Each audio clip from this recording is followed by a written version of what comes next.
Hello everyone, welcome to back Ved nursing classes.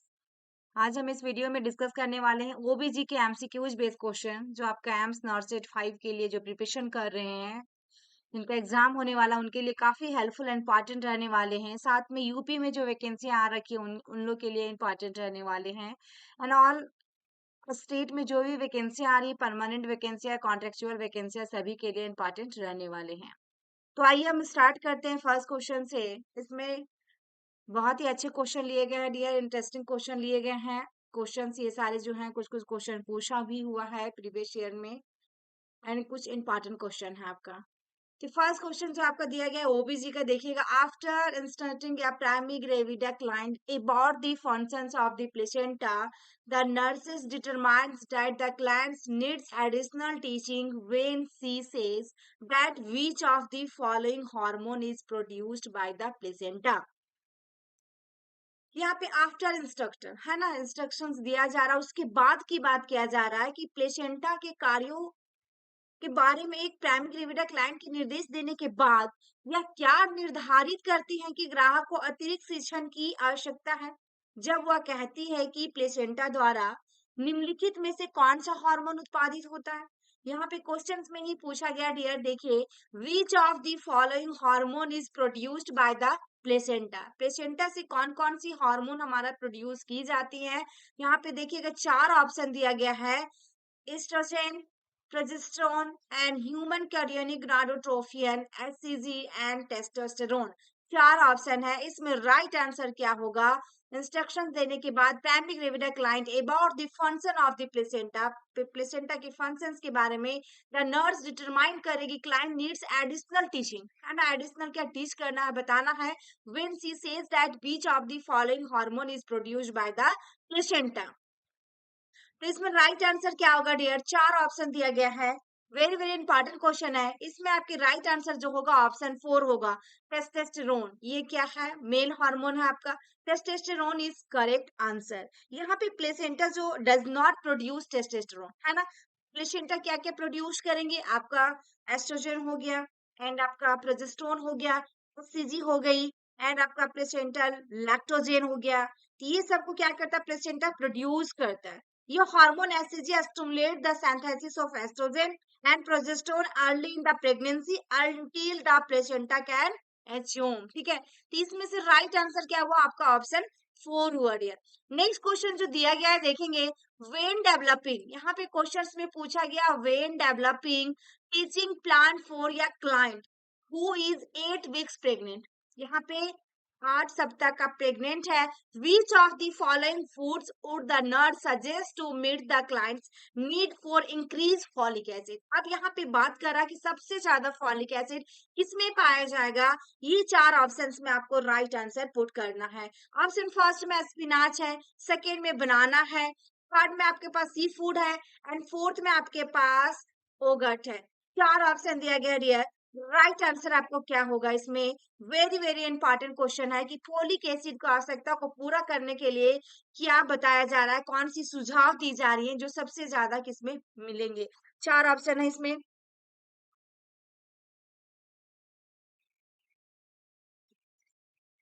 Right answer इसमें जो होगा आपका ऑप्शन फर्स्ट होगा डियर, स्पिनाच, यानी कि ग्रीन लीफी वेजिटेबल, जैसे कि सच एज आपका एप्रेगस हो गया, स्पिनाच स्पिनाच हो गई, ब्रशल हो गया, स्प्राउट्स हो गया, ब्रोकलाई हो गया, are rich sources of folic acid.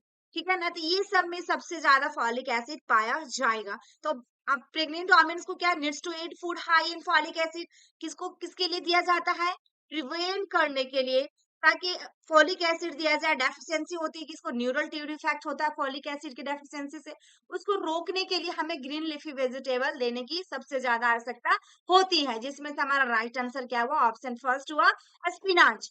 Next question है डियर, देखेंगे।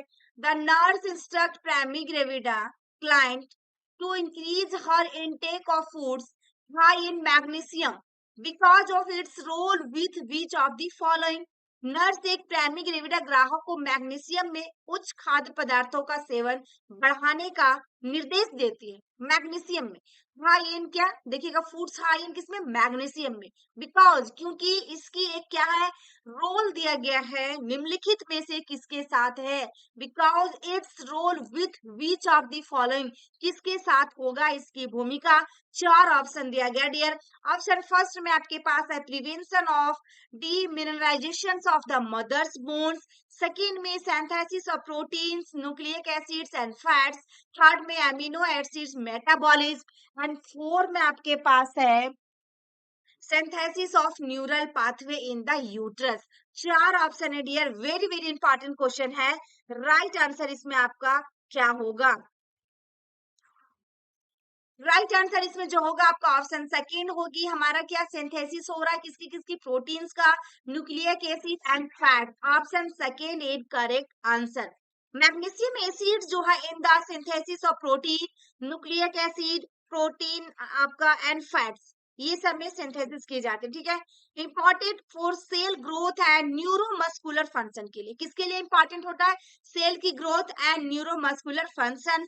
Magnesium also activities the enzyme the for metabolism of protein and energy। क्या also किसमें एक्टिवेट किया आपका, enzyme for metabolism of protein and energy, ठीक है। कैल्शियम किसको prevent करेगा, demineralization of the mother's bone. यहाँ पे कैल्शियम जो दिया गया है, demineralization of the mother's bone. And vitamin B6 important रहता है किसके लिए, एमिनो एसिड्स और मेटाबॉलिज्म के लिए। एंड फोलिक एसिड की इसमें बात करेंगे डियर, तो फोलिक एसिड किसके लिए होता है, development of neural pathway in the foetus.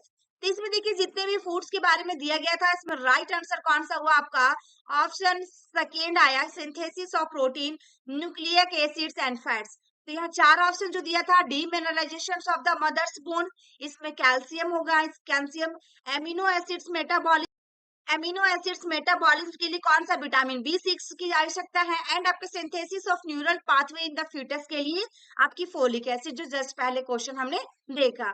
Next question यहाँ पे दिया गया डियर कि when caring for a primary gravida client at 9 weeks gestation who immigrated to the United States from Vietnam 1 year ago. By time 1 year ago, the nurse would assess the client's diet for a deficiency of which of the following. तो यहाँ पे question में दिया गया कि 9 सप्ताह के गर्भ में एक प्राइमरी ग्रेविडा ग्राहक की देखभाल करते समय जो 1 साल पहले वियतनाम से संयुक्त राज्य अमेरिका में आकर बस गया था, ये चीज दिया गया कि United State for Vietnam 1 year ago, यहाँ पे immigrated to the United State from Vietnam 1 year ago, nurse would assess the client's diet food efficiency of which of the following. Nurse निम्नलिखित में से किसकी कमी के लिए ग्राहक के आहार के आकलन करेंगी, किसकी कमी हो सकती है इसमें। तो राइट आंसर क्या होगा डियर, इसमें ऑप्शन फर्स्ट में कैल्शियम होगा, सेकेंड में आपका दिया विटामिन ई दिया है, एंड थर्ड में विटामिन सी है, एंड फोर्थ में आपके पास आयोडीन है। चार ऑप्शन दिया गया है, इसमें आपकी राइट आंसर क्या होगा,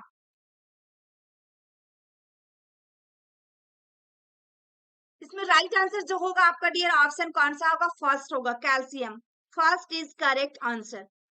इसमें डाइट ऑफ वियतनाम की देखा जाए, American typically consist of a small portion of meat होता है and ample amount of rice, and fresh milk may not have been readily available in Vietnam, and many Asian clients are lactose intolerant. And therefore, nurse would need to assess clients' diet for deficiency of calcium and possibly iron. दोनों की ही देखा जाएगा, ठीक है ना, इसकी आकलन करेंगे किसका किसका, आयरन और कैल्शियम की। नेक्स्ट क्वेश्चन हमारा देखेंगे डियर, आपका नेक्स्ट क्वेश्चन क्या पूछा गया है, which of the following statements by the nurse would be most appropriate when responding to your primary gravida clients who ask what should I do about these brown discolorations across my nose and cheeks। Following statement की बात किया by the nurse के द्वारा, the most appropriate when responding to primary gravida client who ask, पूछ रही है कि should I do about this brown discolorations across my nose and cheeks की बात किया। जब ये प्राइमरी ग्रेविडा क्लाइंट को जवाब दिया जाता है कि वह क्या पूछा जा रहा है उससे कि मुझे अपनी नाक और गालों पर इसे भूरे रंग का मलिकरण के बारे में क्या करना चाहिए, क्योंकि डिस्कलरेशन अक्रॉस हमारे नोज एंड चिक्स में।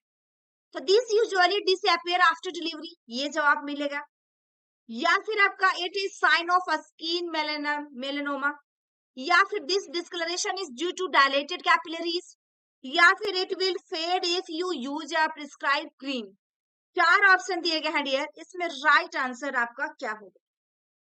एंड आपके प्रीवियस ईयर के पेपर चाहिए तो इसी चैनल पे कंटिन्यू बने रहिएगा। यदि फर्स्ट टाइम विजिट किए तो डियर सारे क्वेश्चंस इसमें पुट आउट किया गया जब आपका एम्स नॉर्सेट 4 की एग्जाम हो रही थी, जस्ट पहले ही आपका सारा क्वेश्चन इसमें अवेलेबल करवा दी गई है।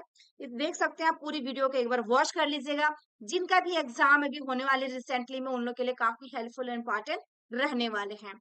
एंड अभी अब डेली बेसिस पे आपको नॉर्सेट 5 के प्रिपरेशन करवाए जाएंगे, ऐसे ही क्वेश्चन मिलेंगे। यदि आपको मेरी वीडियो सच में अच्छी लगी रही है तो लाइक कीजिएगा, शेयर कीजिएगा एंड कमेंट बॉक्स में प्यारा सा कमेंट करें ताकि मुझे मोटिवेशन मिले और आप लोग के लिए मैं अच्छे से कंटेंट प्रोवाइड कर सकूं।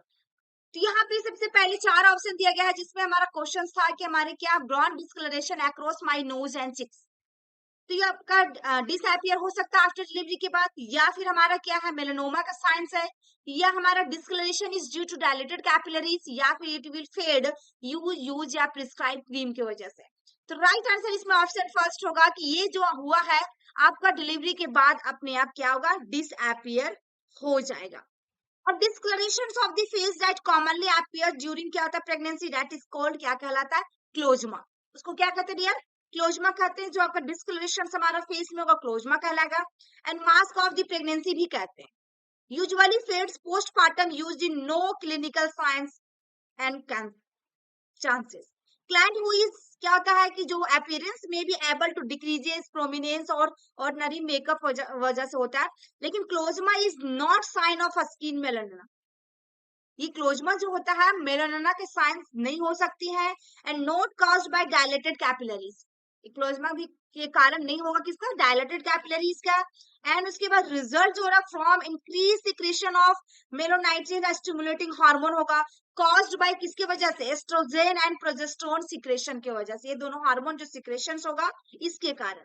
इसमें कोई ट्रीटमेंट की आवश्यकता नहीं हो रही, क्योंकि ये क्या होगा अपने आप डिलीवरी के बाद डिसअपियर हो जाएगा डियर। तो राइट आंसर इसमें क्या हुआ, ऑप्शन फर्स्ट हुआ। नेक्स्ट क्वेश्चन देखेंगे हम। A 36-year-old pregnant gravida client at 22 weeks gestation without any complication to date is being seen in the clinic for routine visit. The nurse should assess the client's fundal height too. 22 सप्ताह के गर्भ में क्या है, 36 वर्ष की primary gravida ग्राहक है जो आज तक बिना किसी जटिलता के नियमित यात्रा के लिए क्लिनिक में देखा जा रहा था, बिना किसी कॉम्प्लिकेशन का। यहाँ पे without any complication to date is being seen in the clinic for the routine visit. लेकिन नर्स को ग्राहक की फंडल ऊंचाई का आकलन करना चाहिए। The nurse should assess the client fundal height to. इसको क्या करना चाहिए, एसेस करनी चाहिए नर्स को। तो determine the level of uterine activity, या identify the need for increase weight gain, या फिर assess the location of the placenta, या फिर estimate the fetal gestational age. 4 option दिया गया डियर, इसमें आपकी राइट आंसर क्या होगा, राइट आंसर क्या होगा,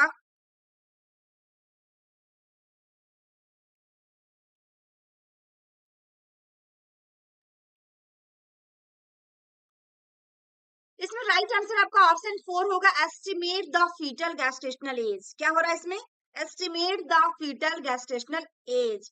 यहाँ पे जो भी असेसमेंट किया जा रहा फंडल हाइट की, ये जो आपका ग्रॉस करता है एस्टिमेट ऑफ गैस्टेशनल एज, जैसे कि 20 वीक्स गैस्टेशन जो होगी, height of the fundus should be at the level of कहाँ पे, अम्बिलिकल के पास, यानी कि 24 वीक्स तक अम्बिलिकल।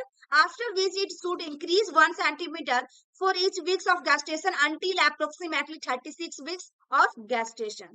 यानी कि फंडल हाइट जो होगा डाइट इज सिग्निफिकेंटली डिफरेंट होगा from diet implied by the estimated gestational age, warrants further evaluation. इसमें क्या होगा, अल्ट्रासाउंड एग्जामिनेशन की जाएंगे।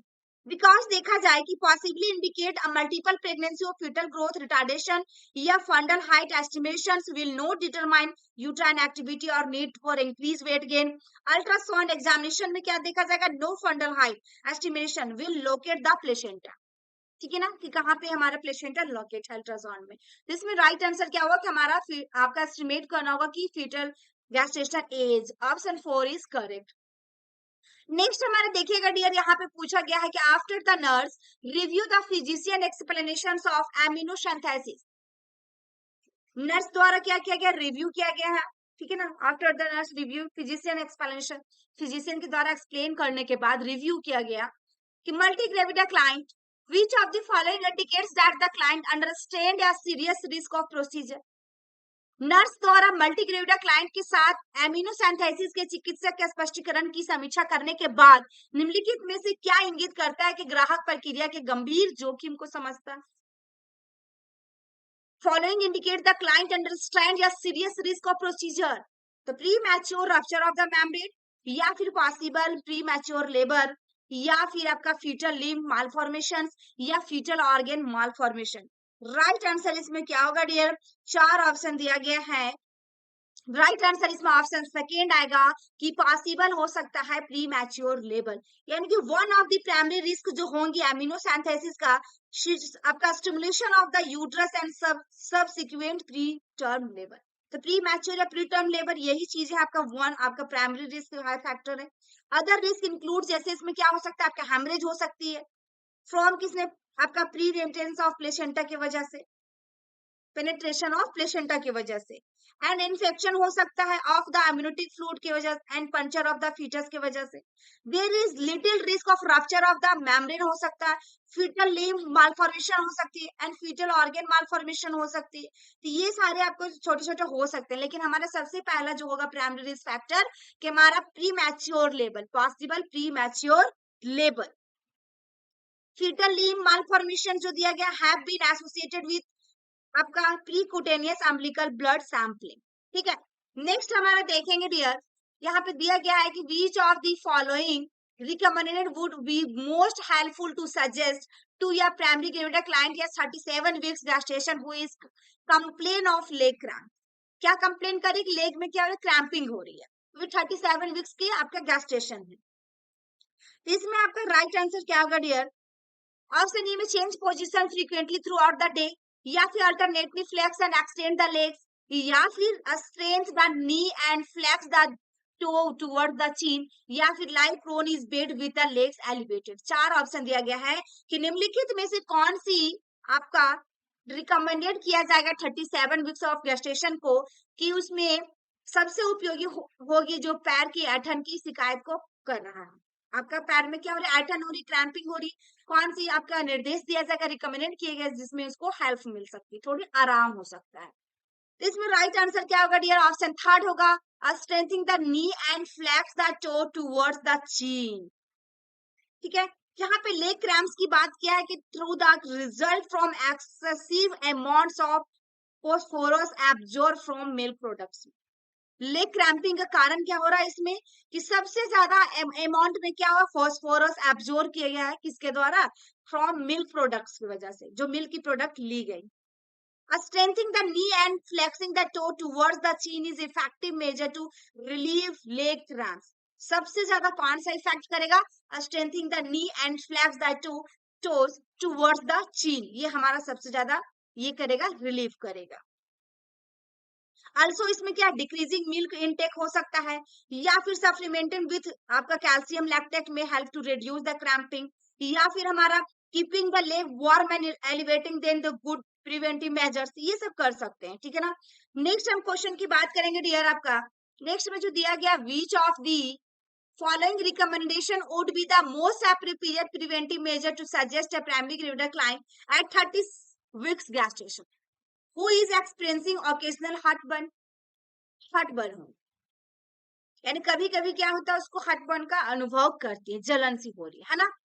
30 वीक्स की गेस्टेशन है, eat a smaller and more frequent meals during the day, या फिर take a pinch of baking soda with water before meals, या फिर decrease fluid intake to 4 glasses daily, या फिर drink several cup of regular tea throughout the day.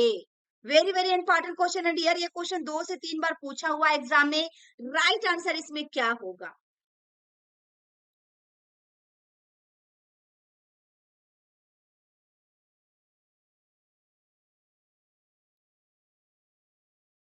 Right answer इसमें option first होगा dear, कि eat a small and more frequent meals during the day. ठीक है ना, option first is correct answer. यानी कि eating a smaller and more frequent meal से क्या होता है कि हेल्प करता है किसको, प्रिवेंट करने में हार्ट बर्न को, बिकॉज क्योंकि आपका acid production is decrease and stomach displacement is reduced. क्यों क्यों हुआ आपका कि हमारा एसिड की जो प्रोडक्शन हो रही डिक्रीज हो रहा है एंड स्टोमच जो डिस्प्लेसमेंट भी क्या हो रहा है, रिड्यूस हो रहा है। हार्ट बर्न जो can occur at any time during pregnancy, ये हो सकता है, हमेशा हो सकता है। तो राइट आंसर इसमें क्या हुआ आपका, ऑप्शन फर्स्ट हुआ। ये कारण क्या होता है, कंट्रीब्यूटिंग फैक्टर्स जैसे इंक्लूड स्ट्रेस की वजह से, टेंशन की वजह से, worry, fatty, caffeine and smoking, certain specific food की वजह से भी हो सकती हैं। नेक्स्ट क्वेश्चन हम मूव करते हैं डियर। नेक्स्ट क्वेश्चन ये आपके लिए है, ये आपको कमेंट बॉक्स में आपको कमेंट करना है, जो कि सिंपल क्वेश्चन पूछा गया डियर इसमें। When teaching can you give the client how to do Kegel exercise के बारे में, ये क्वेश्चन सभी नर्सिंग ऑफिसर एग्जाम में पूछा जाता है डियर, Kegel exercise से रिलेटेड।